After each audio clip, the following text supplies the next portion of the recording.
ہم کریں گے ہر مظلوم کی حمایت۔ السلام علیکم، میں ہوں حرین فاطمہ اور آپ دیکھ رہے ہیں حمایتی نیوز HD چینل۔ نظر ڈالتے ہیں آج کی اہم خبروں پر۔ سانگھڑ سے خبر شامل کرتے ہیں۔ سانگھڑ میں مسلسل تیز بارش کا سلسلہ جاری ہے۔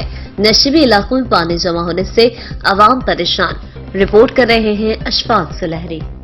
بار کی طرح سانگھڑ میں بھی گزشتہ 48 گھنٹوں سے بارش کا سلسلہ جاری ہے۔ سانگھڑ کے تمام چھوٹے بڑے شہروں، دیہی اور شہری علاقوں کے نشیبی علاقوں میں پانی جمع ہے، جبکہ انتظامیہ کی جانب سے دعویٰ کیا جا رہا ہے کہ بارش کے پانی کو نکالنے کے اقدامات کیے جا رہے ہیں۔ دوسری جانب عوام کی جانب سے نشیبی علاقوں میں پانی جمع ہونے سے احتجاج کرنے کا سلسلہ بھی جاری ہے۔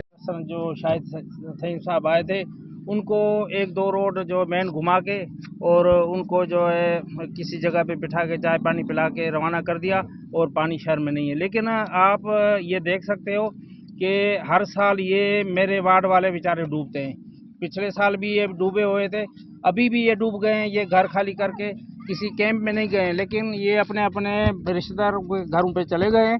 اور یہاں پہ جو ساون خان کالونی ہے، اس میں جو ڈسپوزل بنا ہوا ہے، اس کے لیے اس کے ساتھ ہمارے مین ہول بنا کے اس کے لنک کیا گیا ہے، اور کروڑوں روپے کا خرچہ کیا گیا ہے۔ لیکن بعض لوگ ایسے ہیں جو وارڈ نمبر 10 والے ہیں، انہوں نے ہمارے مین ہولوں کو بند کر دیا ہے۔ صورتحال ہے، ہم پانی سے ڈوبے ہوئے ہیں بالکل۔ ہمیں نہ ہی انہوں نے کوئی مشین دی ہے پانی نکالنے کے لیے، نہ ہی انہوں نے نالیاں وغیرہ بنا کے دی ہے۔ حالانکہ ہم نے سارے عہدیداروں کو بتایا ہوا ہے، ہم خود گئے ان کے پاس، میونسپل کمیٹی والوں کے پاس بھی گئے، ہم نے ان سے ٹیکٹر کی ڈیمانڈ کی تھی، انہوں نے کہا تھا، ہمیں آسرا دیا تھا بالکل آپ کا پانی ایک رات میں ہم نکال دیں گے۔ حالانکہ وہ آئے ہیں، چکر لگا کے چلے جاتے ہیں، کوئی بھی کام کرنے کے لیے تیار نہیں ہے۔ باقی یہ ہے کہ ہم سانگھڑ کے نشیبی علاقوں کے عوام نے اعلیٰ حکام سے مطالبہ کیا ہے کہ فوری طور پر ان کے علاقے سے بارش کا پانی نکال کر ان کو ریلیف دیا جائے۔ کیمرہ ٹیم کے ساتھ اشفاق سلہری، سانگھڑ۔